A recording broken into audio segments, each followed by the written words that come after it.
of a fool, chasing diamonds and jewels. Trust me, I was confused. Started minding my business and used my mind as a tool. Ended up finding my purpose. They told me I couldn't do it. They told me I couldn't make it. They sold it, could never break it. That's sadly mistaken. I need a piece of the pie. I want it so bad I can taste it. They told me like told me, keep on running toes. They gon' take them. Used to lose, built to win.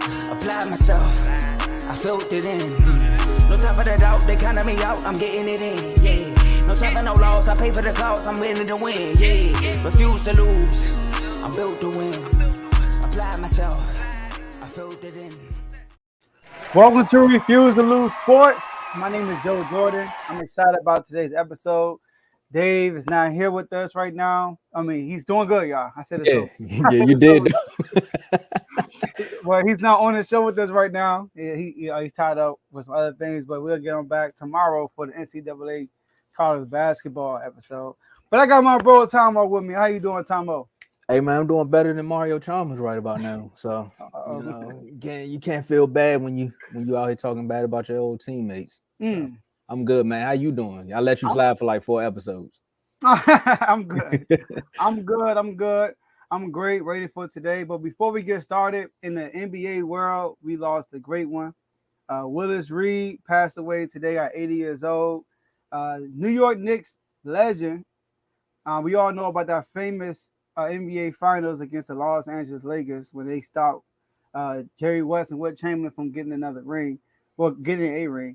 And but yeah, he's a Hall of Famer, former MVP, 2-time Finals MVP, and 7-time All-Star. So condolences to his family, and I just want to recognize that, celebrate one of the legends in the NBA world. All right, so if you're a New York Knicks fan, shout out to y'all. It's a huge legend from y'all city. All right. So before we get started though, like this video, subscribe to the YouTube channel. Share this video with somebody that you guys know personally so they can come on and watch live with you. Also, use that comment section, all right? Use that comment section. We can see all the comments y'all will be putting down throughout the show. Like we just saw the first one. Shout out to my man, Jerry, all right? So use that comment section. We can see all the comments. And then, Tombo, let's talk about those IG chats that we got going on. Man, look, Jerry popped up, man. I told you Jerry is most he the MVP or he the rookie of the year as far as like joining chats. And when we talk about the chats, they go to banner right there. We let you know. Look, we got the NBA chat, NFL, MLB, NCAA, both college, football, and NCAA, of course. Football and basketball. And of course, we have the boxing one. The boxing one been heating up lately. Like, that was the one that was the most calm. You would think for it to be boxing, it would be more back and forth. But recently, hey, Tank, don't make us look crazy, man. Don't make us look crazy. There's a lot of people defending you in there. But and with the NFL chats, we get all the late, but not just the NFL. I'm gonna say all of them, but I'm talking mostly about the NFL because free agency, like my man, like we get the updates before Adam Schefter. So look, Aaron Rodgers told him lose my number. He must have got ours because we get all the updates. So look, we get updates, injuries, trades, hot topic debates, normal debates. Hey, you just wake up and feel like you had a theory. You could just drop it in one of those chats. It's an open community. All of these chats are on Instagram. You see the name on the page. On the picture right there at Refuse to Lose Sports on Instagram. If you want to be a part of all of these chats or just the individual chat, just say, hey, just hit us up in the DM and be like, look, this is my @name. I want to be a part of such and such chat. We'll add you to it, but you got to make sure you participate because look, there's a special plus for the folks that participate in these chats. They end up coming on the show sometimes if they have something they really want to talk about. But you got to participate. You can't just join the chat and think you're going to jump up to the front of the line. Like there's no cut lines and refuse to lose. Like you got to earn your keep. So you want to be a part of these chats? Again, it's at Refuse to Lose Sports on Instagram. If you're not on Instagram, let's say you're on TikTok, hit us up in the DM. We'll add you to the Instagram chat. If you're on Twitter, and if you can't find us, but you are on Twitter, it's at R2L Sports on Twitter. We got to get that name, Joe. We got to find it. And if you're on Facebook, again, the name's right there. I don't really got to talk too much. The name's right there. Reading is fundamental. And what's more fun than being part of a sports community where you could just spew your hot takes and then have people lash out at you. Yes, sir. Yes, sir. And you have I know sometimes y'all watching, y'all be like, man, they don't know what they talking about. Man, if I was on there, hey, you can come on. You can have your shot. You can come on. All right. Yeah. So last but not least, enjoy the rest of the show. So we're gonna kick it off and talk about that double overtime game in Philly. All right, we had Chicago Bulls class of '96. We had the Chicago Bulls against the red hot 76ers on an 8-game winning streak, and it went to double OT. Man. Bulls won the game 109, 105. So we're gonna just talk about our reaction to that game. So Tom, I'll kick us off. Talk to me about that game yesterday. I told you, man. I told you when we was talking about a few episodes back. If you ain't seen it, go check it out on the YouTube page at Refuse to Lose. Look, we talked about who's gonna get that 10th seed and the battle for the 10th seed. And I said, look, man, I'm a diehard Wizards fan. We had the 10th seed at the time, but I said the team the most be worried about is the Chicago Bulls. And most people was probably like, why? I was like, well, you got mid-range DeRozan. The team now loves Zach LaVine again. And Patrick Beverly. Like Patrick Beverly is the secret sauce. Like he came in. He's not, I mean, his numbers with the Lakers is kind of similar to what he got with the Bulls, but it's just like he's from Chicago. So he's like bringing that home hero back there, and he's bringing that tough grit, like veteranism. That Patrick Beverly trade kind of reminds me of like when Paul Pierce ended up with the Wizards. Like they just needed that solid vet to be like, look, man, this is how you go out here and win games. He may not get you 30 points a game. He may not get you 8 points a game. He might get you 5 steals and 5 rebounds. And that's what sometimes the Bulls need. And they showed that yesterday when they went up against one of the best teams in the East. They've been on a run right now, but their last 5 games, they 4-1. Right now, they're holding on the 10th seed. The Raptors need to look out. The Hawks need to look out because they can come for the 9th or the 8th seed. They're not even worried about the play-in no more. They out here making quotes like, look, we got a bigger goal in mind. You know what I mean? That's from DeMar DeRozan. So that game yesterday just proved more facts to me of why they should actually be a playoff team. Mm-hmm. Yeah, so we're going to kind of agree on this one. So, like, first, before I get to the Bulls, let me start with the 76ers. So you can't win every game, all right? So if you are, shout out to J-Mo, 76ers fan. If you are a fan, don't be upset about that game. First of all, they just came off a 3-game road trip. Going home, they played the Bulls yesterday. Then they go back on the road on Wednesday to start off another 4-game road trip. So sometimes when you come off a road trip and you come back home, you kind of get lackadaisical and stuff like that. So I get it. It was double OT game, and B got fouled out in the fourth quarter, and B still did his thing, had 37, 16 rebounds, 3 blocks. But if you're a Sixers fan, that's what you should be worried about. James Harden. All right? James Harden didn't look good yesterday. Didn't look good. I know Doc Rivers in the press conference said it's his foot, his left foot. We all know he was out for over a month with his right foot. So that left foot, he did miss a game last week on that left foot. But he said it was some discomfort in that foot. James Harden probably had his one, like if not his worst game of his career, one of the worst. Tomo, this dude had 5 points. Guess how many turnovers he had yesterday? Russell Westbrook numbers? 5. He had the same amount of turnovers as he had points. He was 2 for 14 from the field, shot 14%, 0 for 6 from 3, which is 0%. I think we all can count with that one. All right, he got to the line 0 times. That's one thing about James Harden. One thing about James Harden you can count on, he's going to get to the line. He didn't get to the line at one time, but Joe, he shot 1 free throw. That was because it was a foul away from the player, a free throw because Pat Bev did, and James Harden went to the free throw line, hit the free throw. Outside of that, he did not go to the line at all.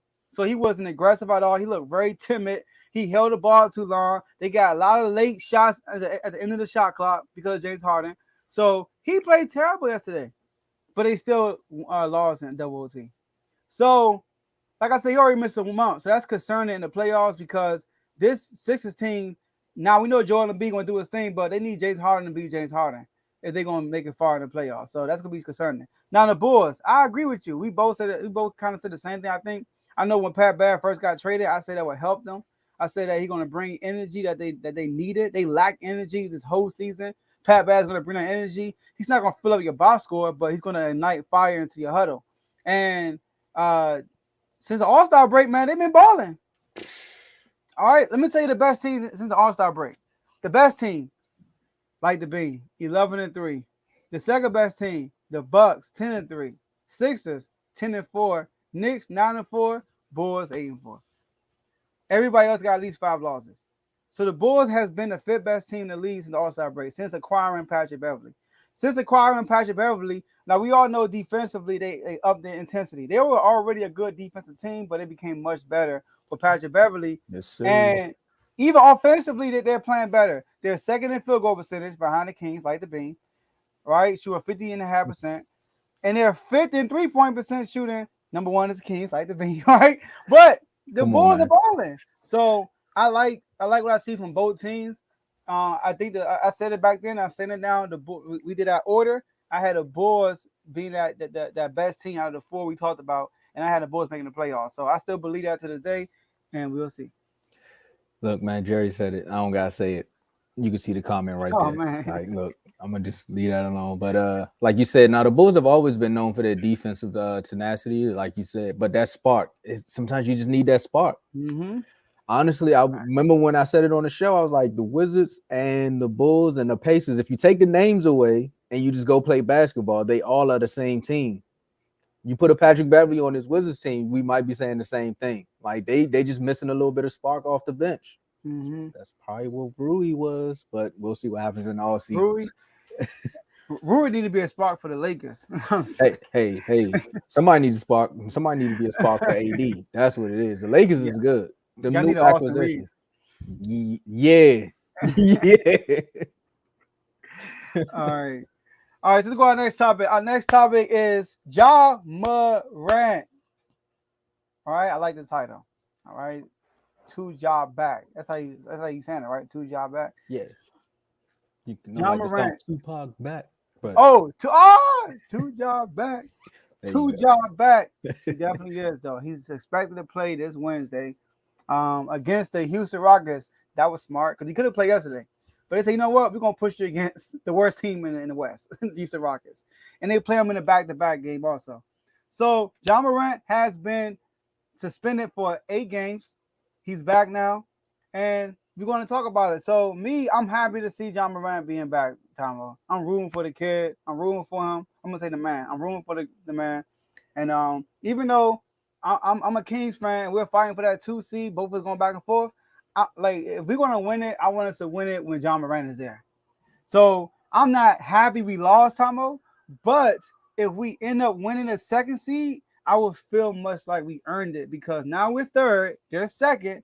If we take it from them, I know we did it with Ja Morant in the lineup. So let me start there. So, but I'm rooting for Ja Morant. Ja Morant is huge for this team, not just the things he do with the stats, like with the points per game. He's averaging over like 20-some points a game, averaging close to 10 assists a game, right? Not just that. I'm talking about the confidence he brings for that team. When they have Ja Morant on their team, they feel like they're the best team in the NBA. He said it earlier. He said, I ain't worried about the West. I love people that didn't like that. I keep telling y'all, I like the trash talk. I like all that stuff. You just gotta back it up. So Stop the cap. I like that he's back. So I do hope Josh stay out of trouble. I hope he takes his own advice, put people around me that's going to continue to put me in good positions. I hope he continue to take that advice. What I hope he don't do is change how he acts on the court. There's nothing wrong with what he does on the court.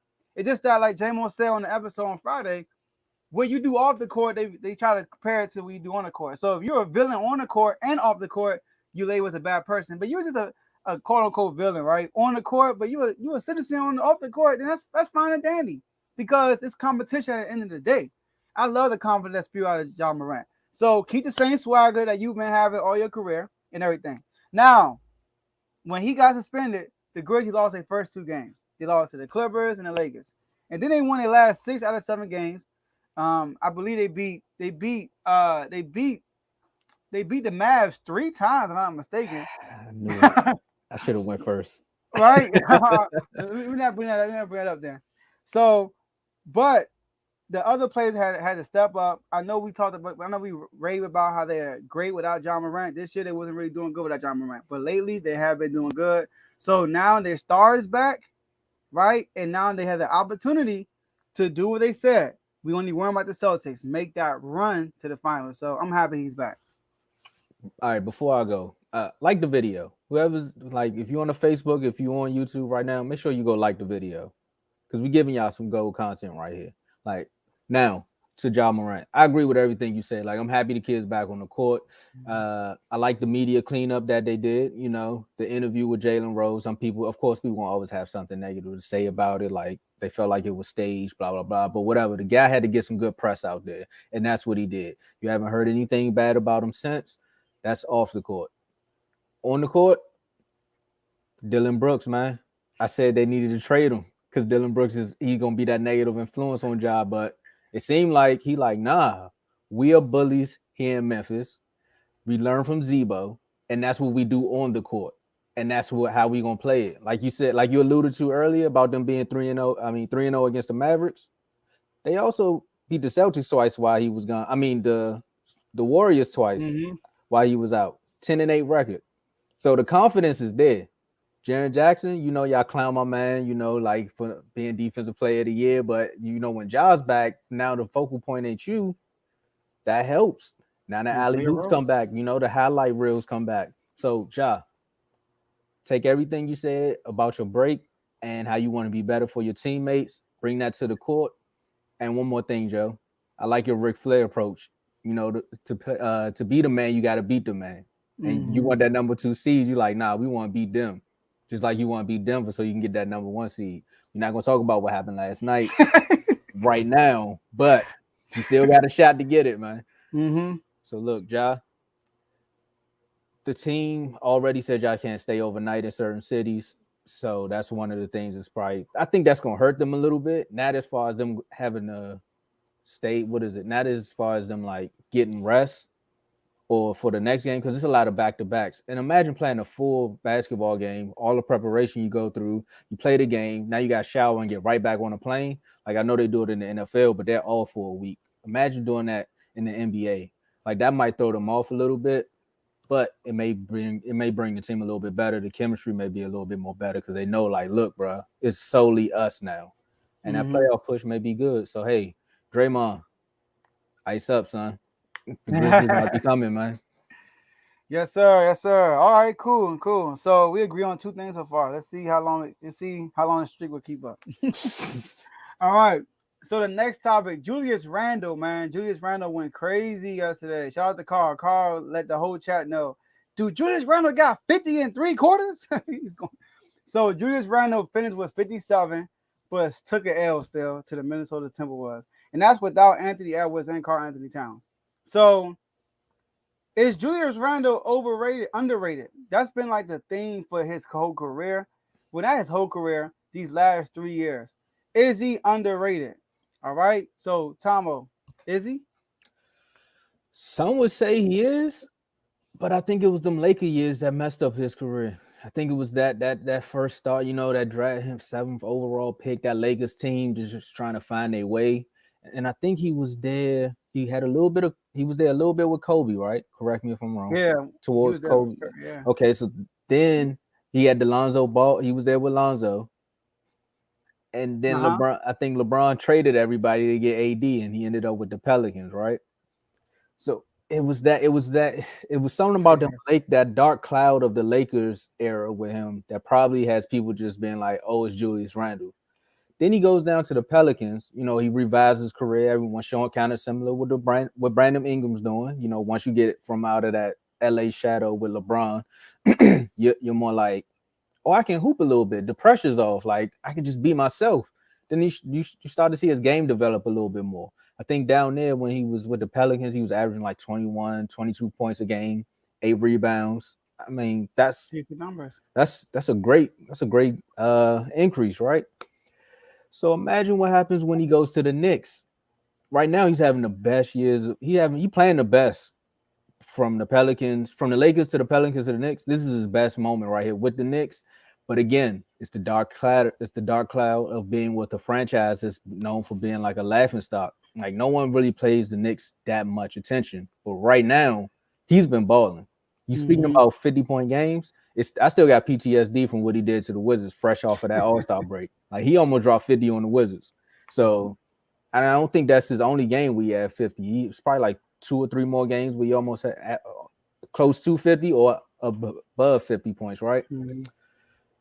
And with the Knicks, he was a 2-time All-Star. Second team All NBA. I think it would anyone most improved here. So right here is a bright spot for his career, but it's not a bright spot because it's with the Knicks. Until the Knicks like get back in the playoffs, like make a run in the playoffs, because they lost to Trae Young, and that kind of hurt them. You know what happens when you get there. The playoffs are where you make your name. Like you said, Joe, with the Kings, you like if we can get in the playoffs, we get more televised games, people gonna start respecting us a little bit more. The more and more the Knicks start actually winning with Brunson. Now they got Josh Hart. The team is actually learning out of jail. Man. Also, let me throw this out here one thing too. The Knicks had that great run. They made the playoffs, then they fell off last year. Now they're back.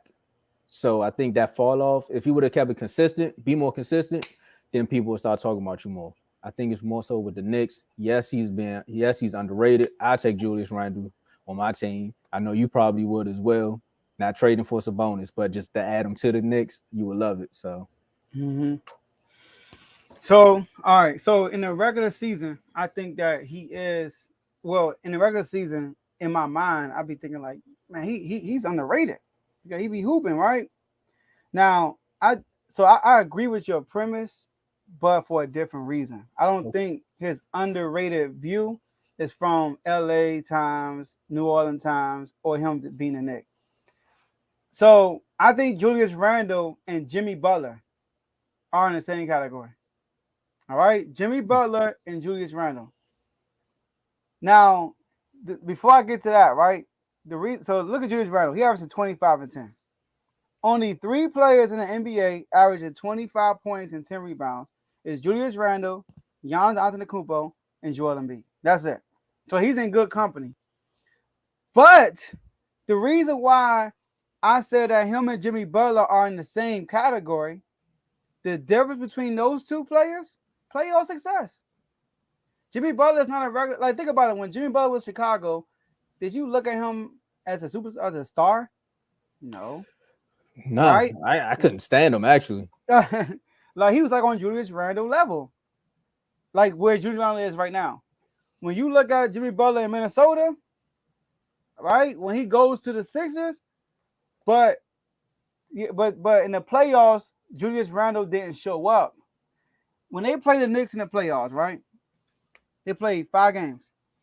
In the first game, he shot 26%, 3 turnovers. Second game, 31%, 4 turnovers. Third game, 13%, 3 turnovers. Fourth game, 36%, 5 turnovers. And the final game, 38%, 8 turnovers. Now, I know y'all in the comments saying don't put them in the same sentence. If Jimmy Butler had a playoff performance like Randle and never went back, y'all will be saying they're on the same level. Jimmy Butler is not considered a superstar, even with the playoff success. Think about that. The dude made it to the finals, made it to the Eastern Conference Finals last year, and we still don't put him in the superstar status. But one thing we could do, we could count on him to perform in the playoffs. Julius Randle hasn't shown that yet.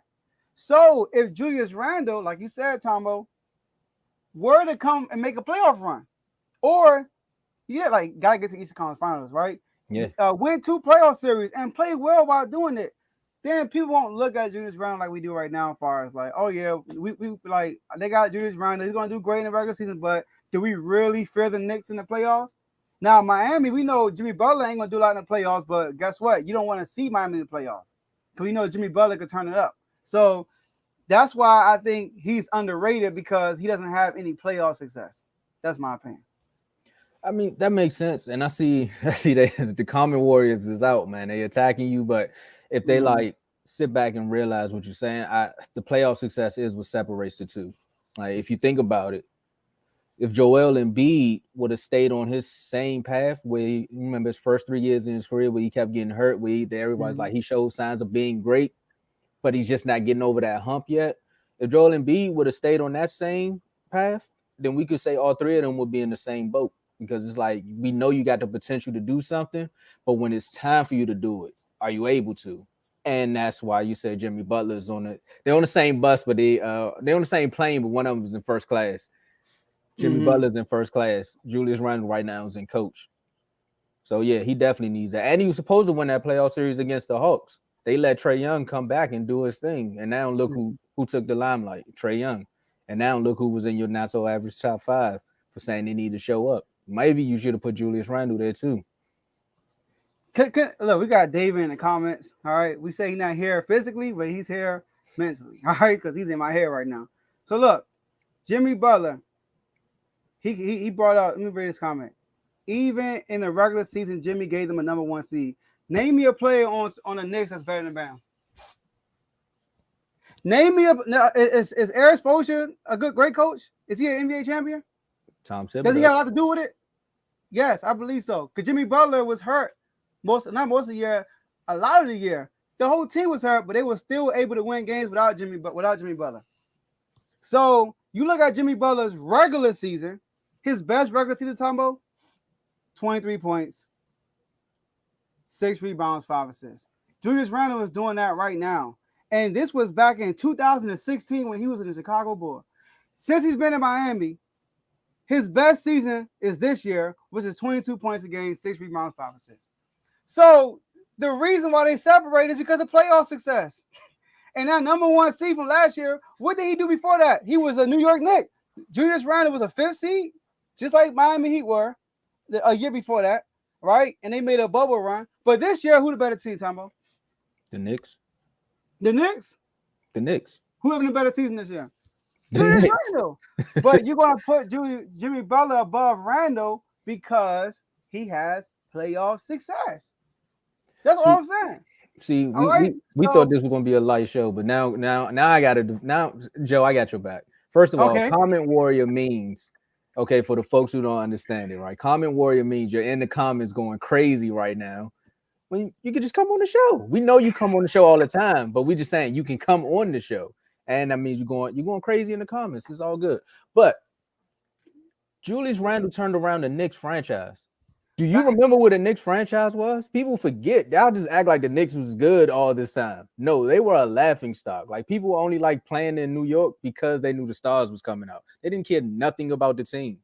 Matter of fact, the Knicks were so bad that the Wizards played them on Christmas one time. Like they just did that because it's like, look, it's Christmas, it's New York. They had nothing else. After Porzingis left, they were done, son. So you got to think about that too. And when we talk about team leadership, like Julius Randle got there before half these guys got there, and look where the team's at now. Again, he helped turn that franchise around. Good point, Tombo.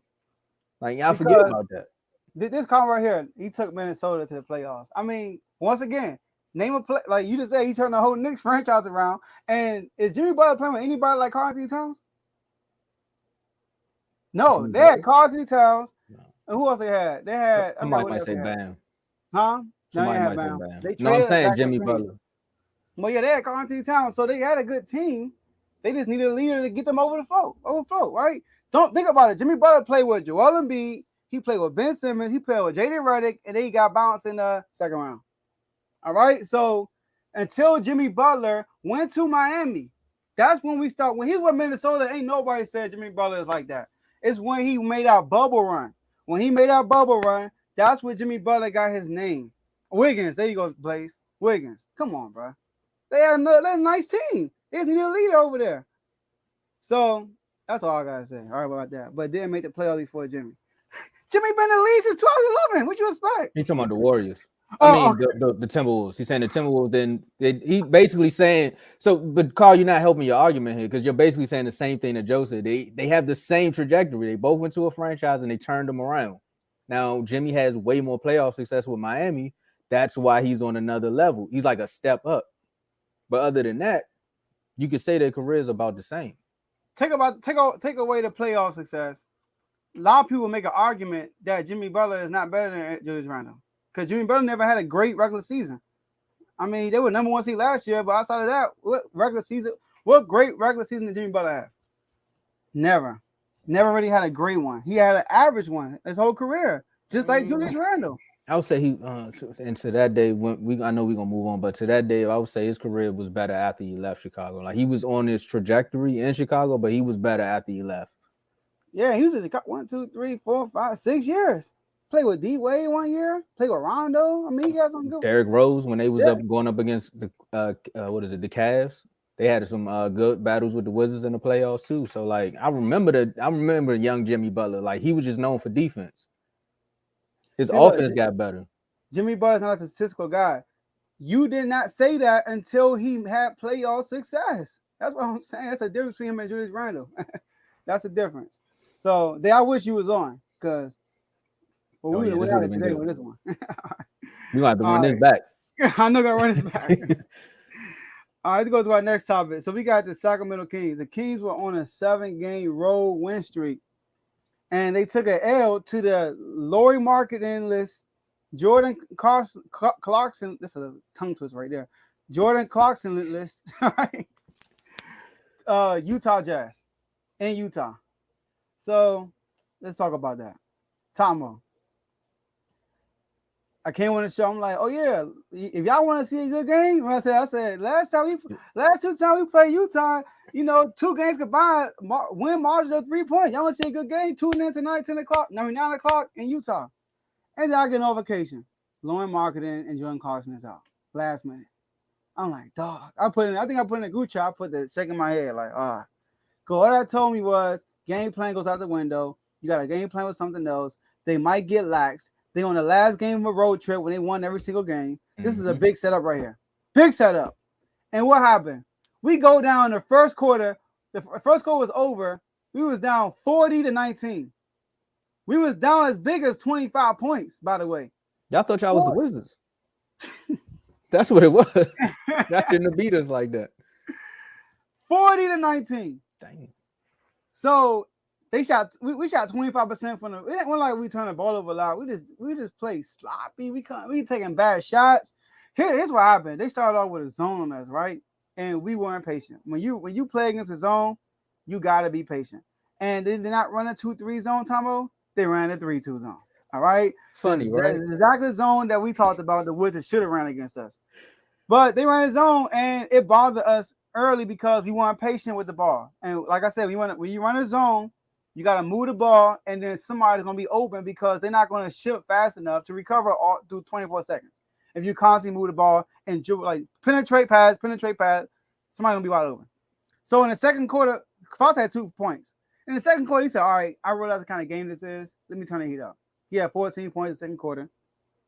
In the third quarter, you can tell Mike Brown got in their face and said, we got to let them pause, right? And I'll say this. They got to feel us, meaning we got to be physical, especially with a team that don't have their talent with them. You don't want, first of all, everybody in the NBA, Tomo, is good. We know that, right? Everybody can shoot, all that stuff. So you let these NBA players get comfortable, they're going to be raining shots, right? So he said they got to feel us in the second half. We got to be more physical, and that's what happened. We scored 43 points in the third quarter, Tomo. 43 points. My man, look, we were 9 of 16 for 3. My man, Keegan Murray, was 5 of 7. Hit 5 threes in the third quarter. But this was the problem. What are we known for, Tomo? I know we got the number 1 offense in NBA history. We got the clutch. We got the clutchest player. We got all the stuff. But as a team, we are clutch. We finish games. All right. They went back to that 3-2 zone last minute, and it actually hurt us. This is the first time I think Mike Brown was out-coached in the basketball game. And I'm glad this happened. It's better this happened now than the playoffs, because I remember when we played Boston for the first time, that was the first time a team actually switched everything on us. When we played Boston, and they gave us problems. But now when you switch everything on us, we got an answer for that. All right? So I'm glad that this happened. They ran a 3-2 zone, and what it did was it neutralized De'Aaron Fox in the clutch. He couldn't go one-on-one and just bake you and score. He couldn't do that. So in the clutch, Tomo, Fox only took 3 shots. Sabonis took 5. Let me remind you, Sabonis had a horrible game. Kessler was a big problem for Sabonis. Now, Kessler was fouling Sabonis, but the refs kind of set the tone of the game early. So we knew they were letting things go. So stop complaining. Make some adjustments to that. So he took 5 shots, and almost every time Sabonis got a shot blocked, except for the one dunk he had off a Wildman dunk for real.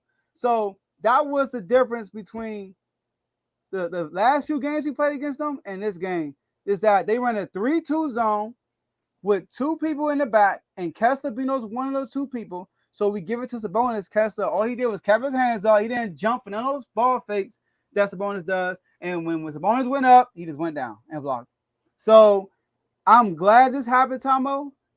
I'm not glad we lost, but lesson learned. Now we know teams might run this in the playoffs. So now we're going to have an answer for it next time it happens. And guess what? Utah, you think I'm going to get away with that? Or we see y'all later on this week. Don't think we forget about this. All right? So go ahead, Tomo. Last time you said that, you came out and you beat the team. You whooped the team. You know what I mean? You say when you on your it was the Wizards when you was on your get back tour. When you on your get back tour, y'all show up. But I equate most of what you said. I equate this game to what you just said, man. You was on a road game. You was on a road trip. You just came from the East Coast. Now you flying back over to Utah. Well, it was in Utah, right? Mm-hmm. Now y'all flying back over to Utah. Y'all games be too late. It was back in Utah. You tired. You just whooped up on another team. You like, man, we got this. You know, you roll the ball out on the court and then you play basketball.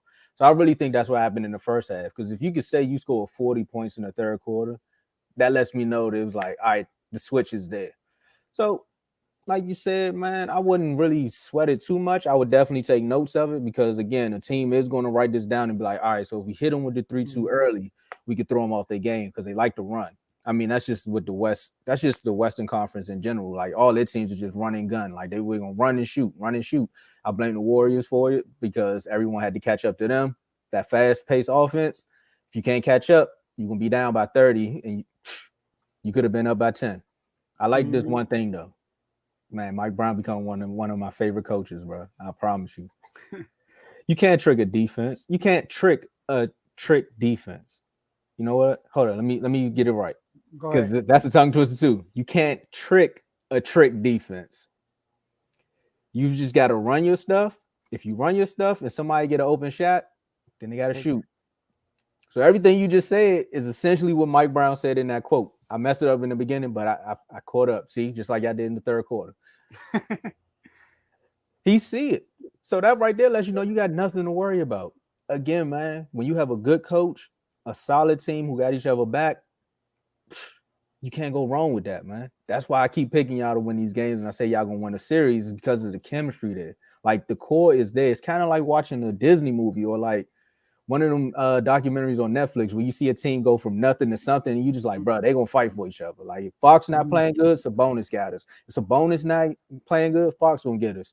And the rotations with the benches, it's like, hey, if Keegan Murray off, then I got what's my boy name? Monk could come in. And if Monk not doing good, then I give it to Kessler. And you got Davis. Like, the name, like, whoever's hot that night, they're gonna keep y'all afloat.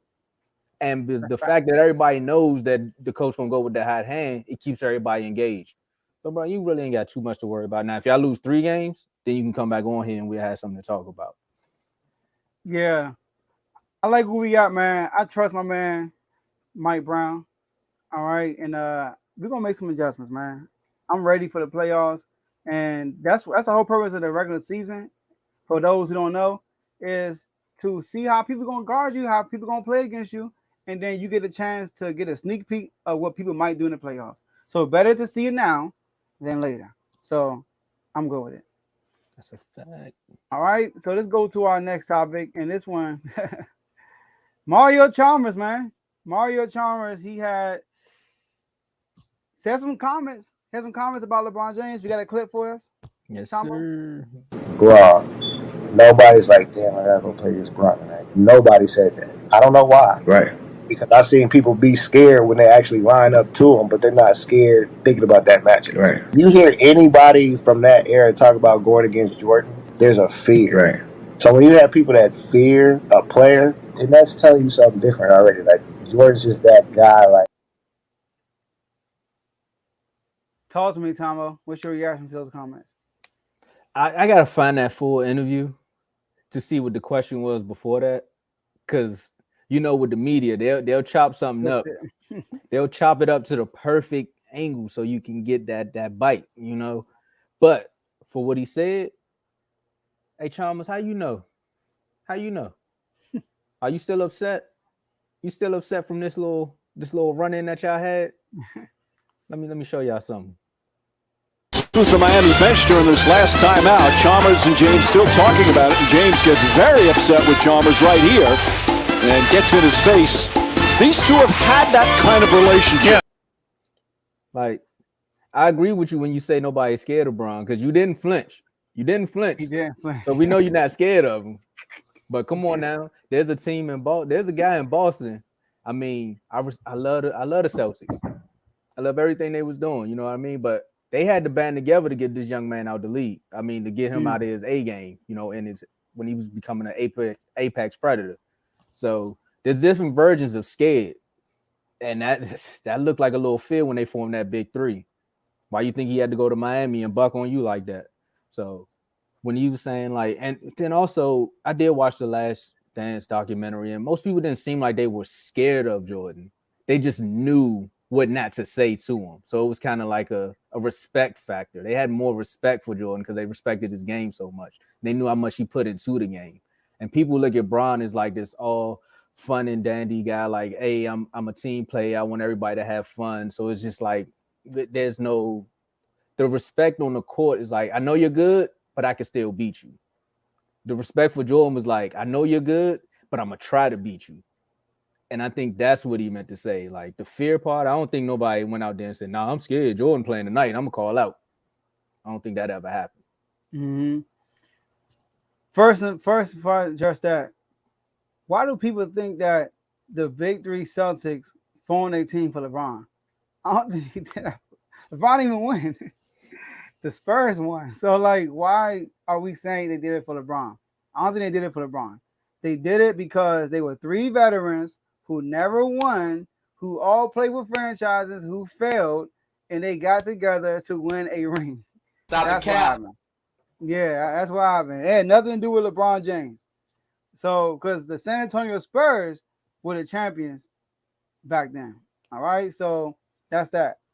So, I agree with Mario Chalmers. I agree with him. I don't think he disrespected LeBron. I do think what you said, cutting out that portion, could sound like that. But I think what he was saying was, like, basically, look at today's NBA. Who's scared of anybody? All right, nobody. Nobody's scared of nobody because you got social media, you got people recruiting people for their own brand, all that stuff. Back then in the 80s and 90s, you weren't even allowed to hang out with people. Now, Jordan were best friends with like Chalmers, play golf with all these guys. But I heard interviews like Mark Jackson said things like, Pat Riley didn't allow us to be friends with our opponent. But in today's NBA, they all buddy, they work out together and all this crap. So nobody's afraid of LeBron in that aspect. And I don't think now, I'm pretty sure people the night before is like, dang, we got to play LeBron. All right, because he's going to be a handful. So, but he did say once they got in front of LeBron, they were afraid. All right, so I don't think he was a diss at LeBron, but of course we're going to take it like that. And maybe he was dissing LeBron because they do have a history. And like you said, Mario Chalmers did not flinch. At all. He did not flinch. Like LeBron got up. First, LeBron looked at him before he got up. Can you play it again real quick? Just cut the volume off. All right. All right. If you look at LeBron, right? Oh, you got rewind it, right? There you go. If you look at LeBron, he looked at him first. He's like, hold on, let me calculate it first. And then the dude grabbed his arm, and LeBron backed up. He did do the favor and start backing up. No. You know who dude is? That's the young Haslam. Oh, before the bench name. That's Haslam. The name of the person that David can't stand. Yeah. Hey, we got your back, Haslam. You a valuable piece of the Miami Heat. You see what he did there? You part of the winning culture. Like, shout out to LeBron. But I'm not mad what Mario Chalmers said because you did hear stories about Jordan. Like, of course, I don't think nobody's going to come out right now and say I was scared of LeBron because people got proud and that stuff. But back then, people verbally came out and said that they were scared to face Jordan. You have people coming in the league for the first time. When they saw Jordan, they was like shook. Kevin Garnett, a guy that, but he wasn't shook before. But we heard stories with Kevin Garnett and all these players sounding shook when they first saw Jordan. All right. And we don't hear those stories with LeBron James. And I think it's mainly because of the times we're living in. It has nothing to do with Jordan or LeBron. All right. So that's my take on that. Bruh.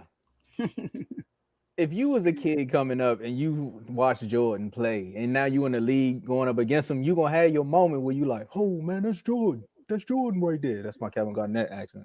But yeah, that's what it was. It was starstruck. Like Iverson even said it. He was like, "Oh man, like, bro, that's my idol right there." But he was like, "That's my idol right there." But I gotta give him that move. Like he said, what people don't know about is I gave him the move, but he won the game. Like the move is iconic, but he won the game. And also to address something, Carl, LeBradford Smith talked trash to Jordan and dropped some points on him. Of course, Jordan came back and got his revenge. But people was, I mean, if you didn't know, you was gonna talk trash to him. Like it just happens, bro. What was it? George Karl, that's the coach, right? For the Sonics. He said he didn't shake his hand or something. So the next night he just gave him like 50 points. All right, cool, bro. That ain't got nothing to do with me. You still a man at the end of the day. That's what most people were saying. Or that was that one story from Kevin Garnett. That one dude. Kevin Garnett was scared of Jordan. Like he was scared of Jordan. Because I forgot his name. He told the story. He's like, man, he got to talking trash to Jordan. He said, don't worry about it, young fella. Got in the game and gave him buckets. He was like, hey, bro, stop talking to him. I gotta check him. You don't. So see, that's that right there, that's a moment. But I don't think everyone was scared. Everybody you had to live and learn. I think with Jordan, you had to live and learn. Unless you had a vet that told you, hey, chill out. See, KG wasn't scared. I get you. KG was what Chalmers said with LeBron, people with LeBron now. Once he on the court.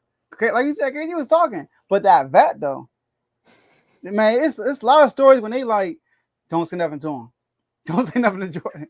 When we played, Pat Riley used to tell them that. Pat Riley used to tell the New York Knicks, do not, y'all talk to the media, do not talk trash. Do not say nothing. And I forgot who it was. Somebody held Jordan to a bad percentage. He came in the media and started talking trash. And Pat Riley was like, didn't I tell you not to say nothing? You don't hear that with LeBron James. Like when Klay Thompson made that comment, they came back and beat them. But when he made that comment, nobody said, Klay, what are you doing? You know, maybe they did, but nobody's going to come out and say that because of today's NBA.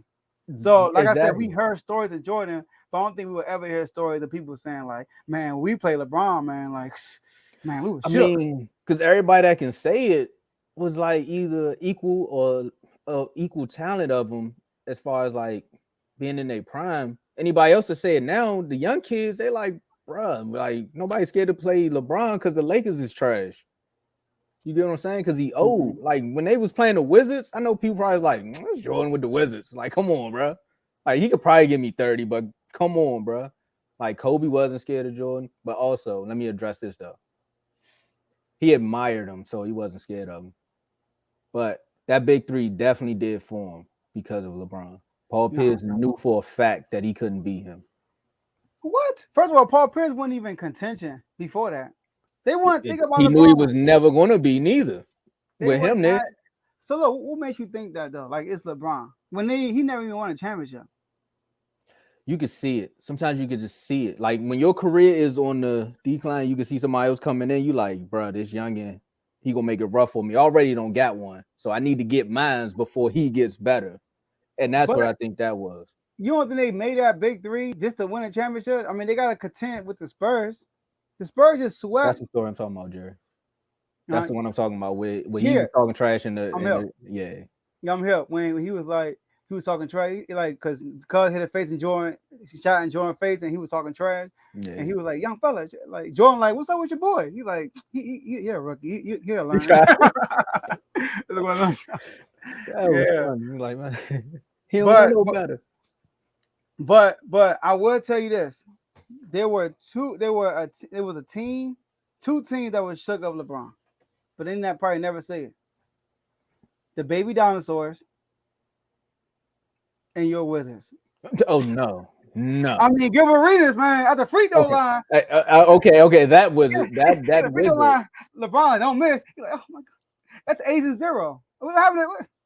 What happened? To this day, bro, I don't like when people touch my shoulder, bro. Don't touch me. I'm still mad about that. And he ain't even talk to me. He talked to him. He's like, go ahead, miss that for me, player. That series probably changed his career. If the Wizards would have won that series, I don't think we be talking about LeBron right now. Like for real, they had LeBron, but team-wise, come on now, like y'all gotta beat them. Of them too, though. But that was more so because they were getting older. Again, I think the people who actually had the fear of LeBron was because they played him when he was younger and they knew his potential and they were already on their way out. But as far as like the people that's on his level, I don't see Melo saying that about him. I don't see. That's his best friend. That's what we Banana Boat saying. Crew. That's what I'm saying. Like they all friends now, so like they're not going to fear LeBron at all. Like Isaiah Thomas didn't care about Jordan. You can pick and choose the people who you know what I mean. Like Isaiah Thomas definitely cared about Jordan. He did, but he wasn't scared. That's what I meant. But oh yeah, you got to care about him. But we saw what they did to Jordan. They had a whole game plan for my man. You gotta care about him because look, bro, he's in the league with you and he's in your conference. Like you gotta care about him. But as far as being scared, he was like, nah, bro. Hey Joe. Nah, they weren't scared of Jordan. No. But Tomo, that Celtics team did not phone that big three. Shannon Sharp, shout out to Shannon Sharp, Uncle Shay. We appreciate you. He created this whole narrative that they created this big three because of LeBron. They did not. They weren't even in the playoff. I don't think it was a playoff team. They tanked the year before. Hey, look. Just so they can make the trade and win a championship. There's a big They had pie. 3 veterans. That when you go buy apple pie, you know there's a big pie, and the slice of that had something to do with LeBron. Who was their rival? Was it LeBron? In that moment, the Lakers. They ain't forming no big three for Kobe. No, I think they formed it to win a championship, and at the time it was the Spurs. The Spurs is literally swept LeBron. Like first of all, LeBron don't got no squad. Like they got no team. It was just LeBron or bust for real. They had guys like Mo Williams, but come on now. Yeah. So, but when that Celtics team formed together, bro, we knew what was up when that happened. I don't think like at that time I wasn't thinking like, oh, they made this big three for LeBron. No, they made it because it was 3 Asian players ready to win a championship. I mean, hey, time will That's tell. how I looked at it. One day they'll say it on the podcast, man. But to me, that's a part of it. For the Paul Pierce may not say it, but KG will tell you the truth if you sit around him long enough. But he did say, man, it was 3 of us against 1. He can't. I'm like, bro, like that don't even sound strong. Like, come on. But nobody worry about no Pistons, Carl. Yeah, I know. Y'all lost to LeBron. He killed y'all. Scored 29 out of the last 30 points. All that defense, and what happened? They ain't had Ben Wallace though, so I give them that. They need to go find Ben Wallace right now because they ain't been the same since Ben left. All right, that you want to be a Spartan. Shout out to Carl. Shout out to you, man. Hey, tomorrow y'all got that episode. Shout out to Carl. All right, we're gonna talk about that. But let's wrap this up. Like this video, subscribe to the YouTube channel, share this video with somebody that y'all know so they can go back and watch it. Also, appreciate y'all for using the comment section. Y'all always active in the comments, and we appreciate that. And y'all saw we responded to them. Y'all had some smoke for us on the New York Knicks topic, and we responded to y'all. All right. And Tomo, once again, talk about those IG chats we have. Look, man, we kind of gave y'all a little bit of what's going on with the chats right here. We got the NBA, NFL, MLB, NCAA, both college basketball and football and boxing.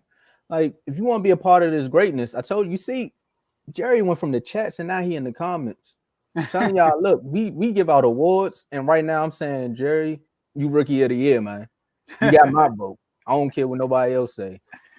But if you want to be a part of these chats, man, just hit us up, man. You know, hit the Instagram up. If you ain't got an Instagram account, you might want to create one because you created one for Bleacher Report to get the updates and everything, and you be in the comments all in there. But it's not a home field, you know. Them from like them people from like Ontario or like New Mexico. You don't really know these guys. Like, join this foundation of like band of brothers that we got going on here. Get in one of these chats, you know, kick up some dirt, you know, talk some more trash with us, correct us where we wrong. Because you know Carl won't do that. He love to do that. I'm about to start calling him auto car wreck. Because he want to auto correct everything. When you wrong about something, Carl gonna jump in and make sure you right. Like, nah. It's 4.2 yards per average, stuff like that. But look, man, hit us up at Refuse to Lose Sports. Just say I want to be part of one of these chats. You can come in the baseball chat. Baseball is ramping up right now. Japan's doing their thing. USA's doing their thing. Want to know how I know? Because of the chats. Look, the NFL chats, all the free agency news. We getting that. Injuries. NBA. We got a whole battle for the 10th seed going on in the Eastern Conference. Right. So, like, come on, man. Come over there and figure it out. There ain't too many West Coast teams over there because, you know, it is what it is. I will warn y'all, though, when the NFL season comes, it's one Eagle fan is going to try to make it an Eagles chat, so be prepared. In the NCAA football, And basketball right now is March Madness, both men's and women's. Shout out to the Lady Terps. God Terps, you let me down. But right now, the Spartans, there's a Spartan fan in the chat. He's going crazy every day. I don't even like to see that color green no more because he talk about him so much. But when NCAA football come back, we can talk about that as well. And we got the transfer portal news. Again, these chats are where you want to be. The boxing chat, we got Garcia versus Tank. Maybe Garcia out there trying to eat some celery right now because he look a little hungry. Maybe Tank over there talking some more trash. AB dropped the interview talking about how Tank gonna beat him. Things you're gonna see in the chat. Again, join. Let us know. Let us know, man. Let us hear from you. Yes, sir. Yes, sir. And once again, like you said, you disagree with what we got to say. You want to come on and talk about your favorite team or talk about a situation, hit us up, and you are welcome to come on the show. All right? Welcome to come on the show. So let's get these last words in. Oh, hold up. I'm Go supposed ahead. to do something today. It's your Done Son Tuesday. Oh, It's your Done you Son right. Tuesday. You right. All right. You right. That's We my gonna make mistake. We're going to make it quick. No, let me set it up for you. I'll set it up for you. Take it over, Tom, while you're done, son. Don't Look, go man. nowhere, y'all. We still here. Yeah. Almost. Yeah. I'm about to be done, son. Look.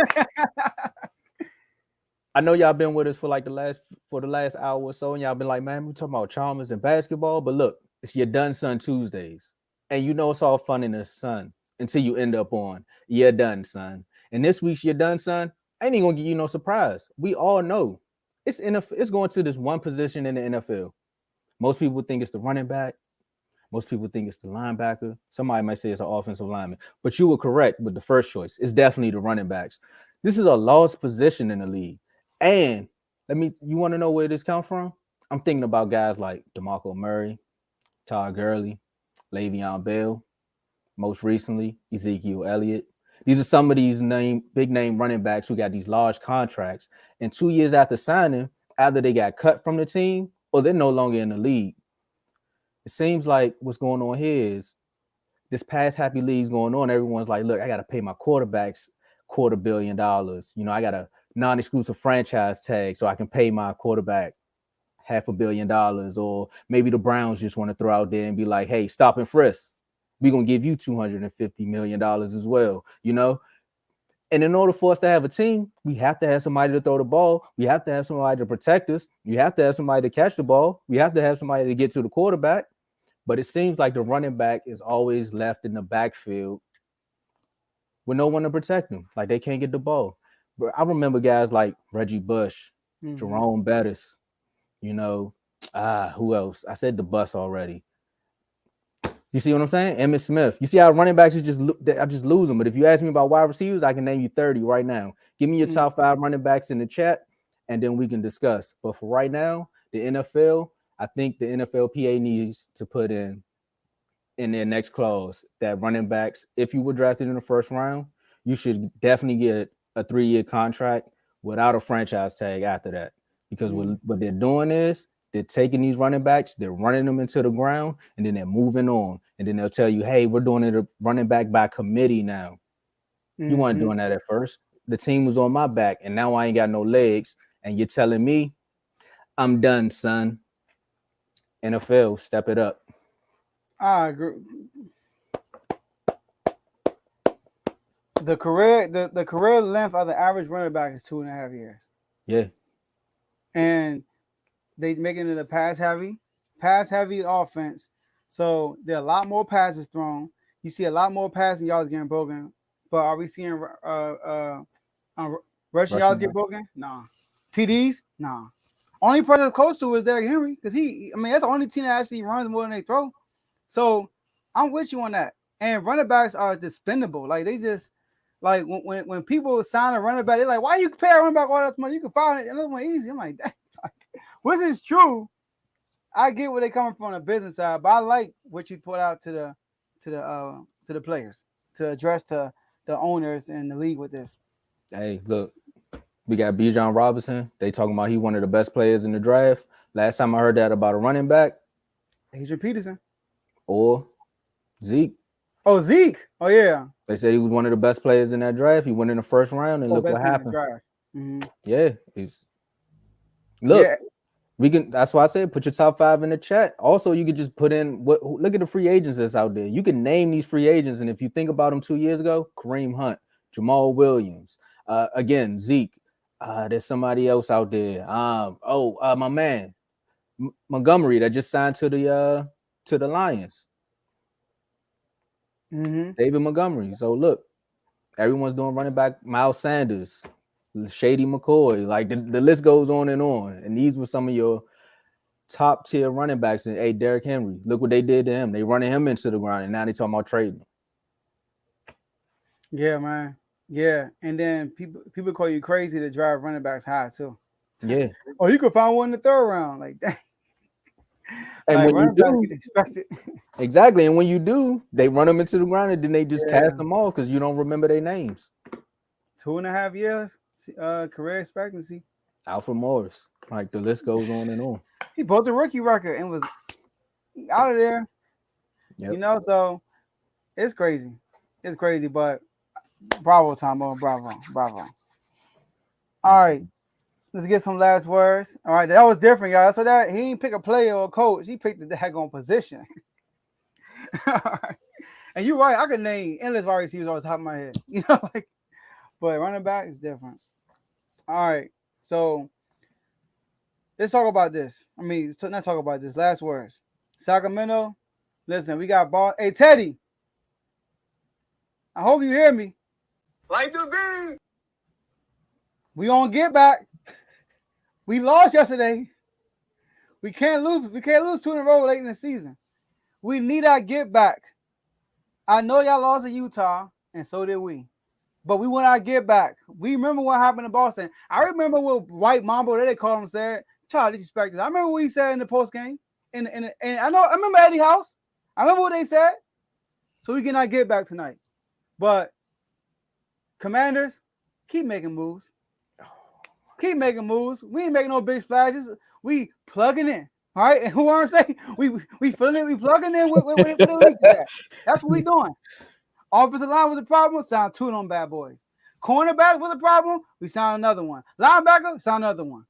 Offensive coordinator, signed them. Now the biggest plug is the quarterback. We probably won't sign that. We got it back up. But keep doubting us in the all season. We here. Go ahead, Tom. Man, you have to take a shot at my boy, man. Like, come on, man.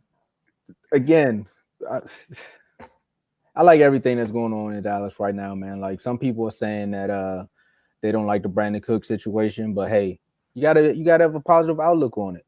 Same thing I gotta do with the Wizards and this Rui trade. Like, I gotta have a positive outlook on it. So, Wizards, if you can make the playoffs, make the playoffs. If you lose the next 2 games, then you got to adapt what they're doing with Dame. Like, you got to sit somebody down and just be like, look, man, we looking for something, man. We looking for either the top 5 pick or maybe we can get some more lottery balls and get the number 1 pick, but don't mess it up. But come on now. This is not that moment. It's not that moment. Y'all really going to do that? Y'all got a theme song and everything, man. Look, shout out to the NFC East. Shout out to everybody again that's been watching, jumping in the comments and subscribing. Like, bro, I've been looking at the subscribers. They've been going crazy too. So shout out to y'all. And again, hey, Tombo, let them know who run the chat in the NFL chat and the refusal chat. What division? The NFC East, man. You know, we run the chat. Hey, that's one thing we come together, Tombo. Cowboys, Eagles, bring it in. We run the chat. All right. Hey, that's one thing I will say. We'll argue all day with each other, and then somebody be like, "Why y'all keep talking about the NFC East?" And everybody be like, "So won't you do something then?" Like all five or 6 people just shift. Exactly. Whenever we see Carl and Javon going at it, we be like, it's glad to see somebody else outside of the NFC East going at it. Hey, you got to throw Tay in there too, man, with the free Lamar. Hashtag free Lamar. Free Lamar. Hey, Carl, we get you back on. Oh, yeah. So before we get off, tomorrow we got Dave running the show, Carl, Trent, and Vaughn. They're going to do the March Madness episode. So make sure y'all don't want to miss that tomorrow at 8 o'clock, not 7. Tomorrow at 8 p.m. Eastern time. Make sure y'all check out that. All right. So we're going to put this stuff out on social media and everything. But that's all we have for y'all today. And guess what, y'all? We'll see y'all next episode. Peace.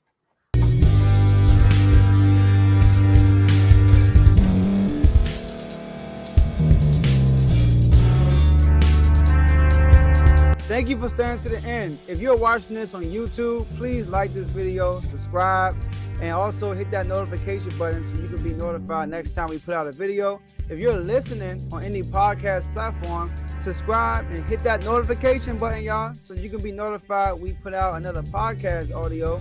And last but not least, hit that share button. No matter what you're listening to or watching it, hit that share button and send it to somebody that you know that would love to watch this episode you just listened to. So once again, thank you for staying to the end, and we'll see y'all at the next episode.